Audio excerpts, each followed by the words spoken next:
Bismillahirrahmanirrahim. Assalamualaikum warahmatullahi wabarakatuh.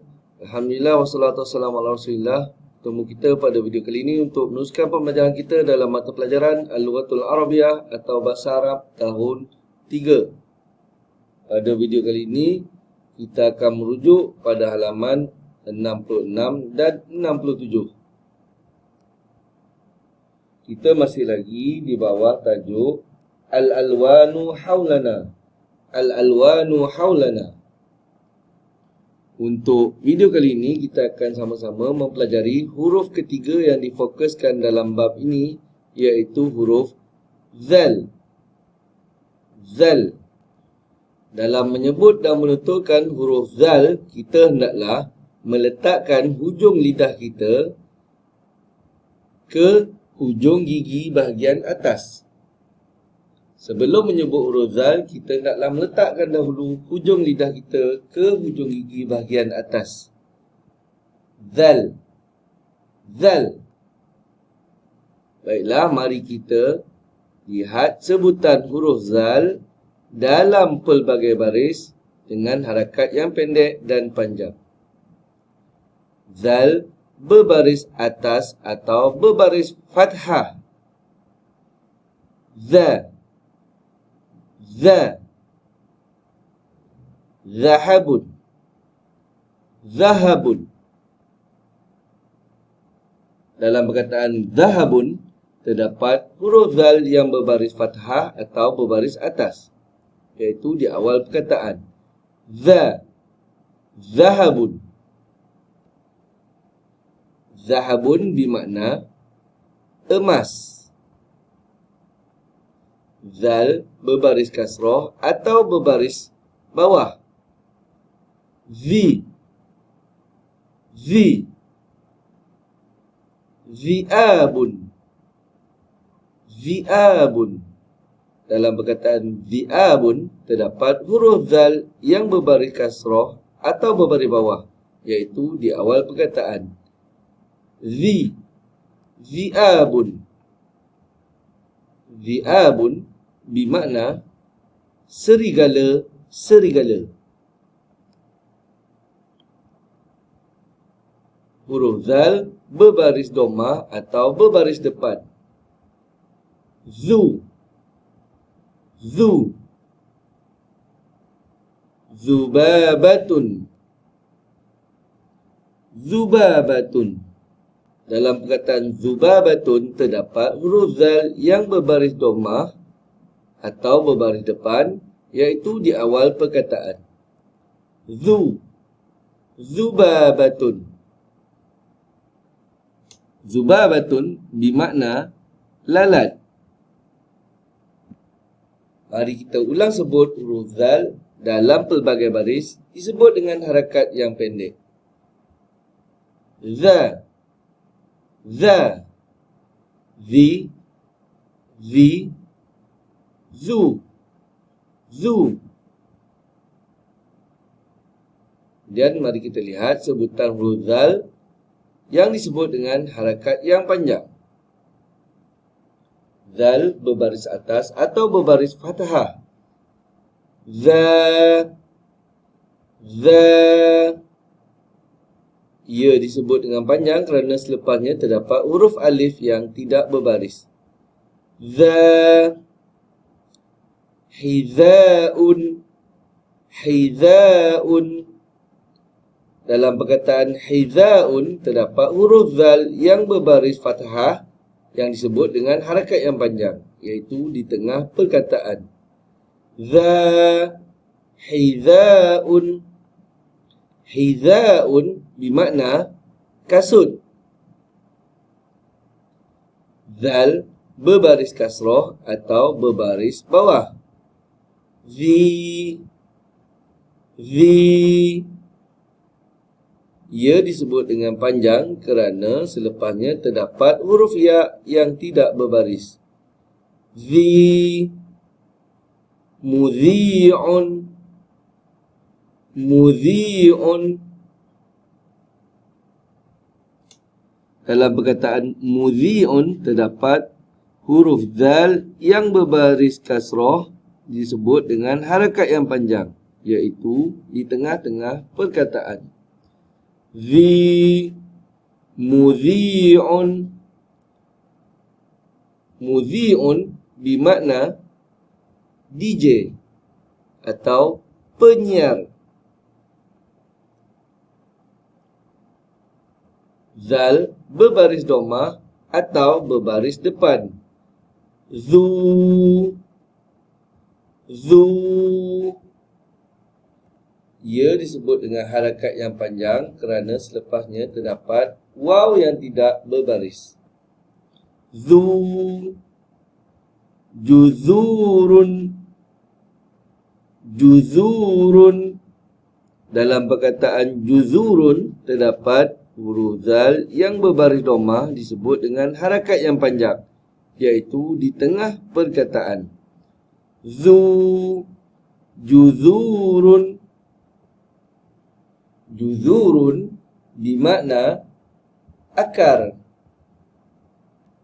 Baiklah, mari kita ulang sebut huruf zal dalam pelbagai baris disebut dengan harakat yang panjang. Za, zi, zu. Jadi begitulah sebutan huruf zal dalam pelbagai baris dengan harakat yang pendek dan panjang. Mari kita lihat aktiviti yang terdapat pada halaman ini. Aqra'u wa umayyizu. Saya baca dan saya bezakan. Dalam bahagian ini terdapat 3 bahagian yang perlu kita bezakan sebutannya. Mari kita lihat bahagian yang pertama. Terdapat 2 perkataan. Zakara. Zakirun.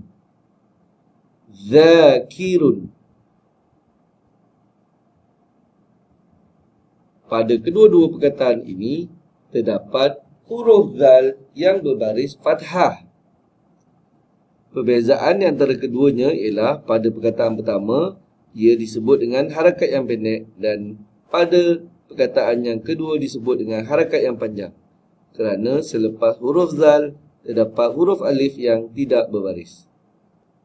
Mari kita lihat bahagian yang kedua. Hadhirun. Tahzirun. Dalam kedua-dua perkataan ini terdapat huruf zal yang berbaris kasrah. Perkataan yang pertama, huruf zal disebut dengan harakat yang pendek. Dan pada perkataan kedua, ia disebut dengan harakat yang panjang. Kerana selepasnya terdapat huruf ya yang tidak berbaris. Dan di bahagian yang ketiga, nuzurun. Buzurun. Dalam kedua-dua perkataan ini terdapat huruf zal yang berbaris domah. Perbezaan di antara keduanya ialah pada perkataan pertama ia tidak disebut dengan harakat yang panjang, manakala pada perkataan yang kedua ia disebut dengan harakat yang panjang kerana selepasnya terdapat huruf waw yang tidak berbaris. Jadi begitulah perbezaan-perbezaan yang terdapat pada perkataan-perkataan yang dipaparkan pada aktiviti halaman ini.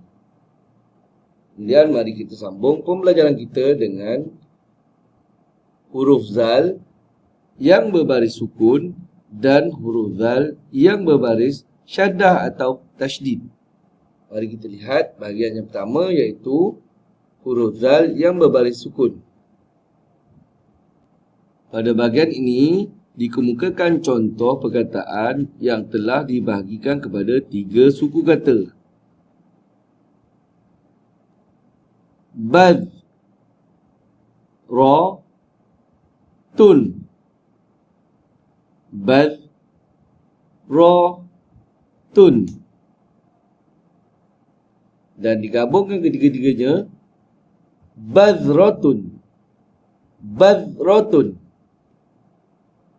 Dalam menyebut huruf zal yang berbaris sukun, kita hendaklah mematikan sebutan huruf zal tersebut dengan meletakkan hujung lidah kita pada hujung gigi atas. Badh, badhratun, badhratun. Badhratun bermakna biji. Dan mari kita lihat huruf zal yang berbaris tasydid atau syaddah. Dalam contoh perkataan ini, dibahagikan perkataan ini kepada 4 suku kata. Mu, had, za, bun. Mu, had, za, bun. Dalam suku kata ini terdapat 2 huruf zal, iaitu pada suku kata kedua, huruf zal ini disebut dengan sebutan sukun, had. Manakala huruf zal pada suku kata ketiga disebut dengan berbaris fathah, za. Jadi apabila digabungkan ke semua suku kata ini, maka jadilah perkataan muhazzabun. Muhazzabun. Dalam penulisan perkataan muhazzabun terdapat satu sahaja huruf zal. Kedua-dua huruf zal yang disebutkan dalam suku kata tadi telah digabungkan di bawah satu huruf zal dengan tanda syaddah atau tasydid. Muhazzabun. Muhazzabun bermakna sopan. Mari kita lihat aktiviti yang terdapat pada halaman ini. Aqra'u wa uhaddidu. Saya baca dan saya cam. Di sini terdapat 4 perkataan yang telah dibagikan ke dalam bentuk pecahan suku kata. Mari kita lihat yang pertama, madh, ha, bun. Madhabun. Dalam perkataan madhabun terdapat huruf zal yang berbaris sukun atau berbaris mati. Kataan yang kedua, mudh, hi, lun. Mudhilun. Dalam perkataan mudhilun terdapat huruf zal yang berbaris sukun. Kataan ketiga, kadzabun.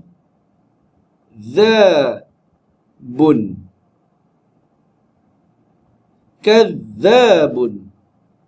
Dalam perkataan ketiga terdapat huruf zal yang disebut sebanyak 2 kali pada suku kata pertama dan suku kata kedua. Dan dari segi penulisannya, huruf zal ini akan digabungkan di bawah tanda syaddah atau tasydid. Mari kita lihat perkataan yang terakhir. Jadzabun.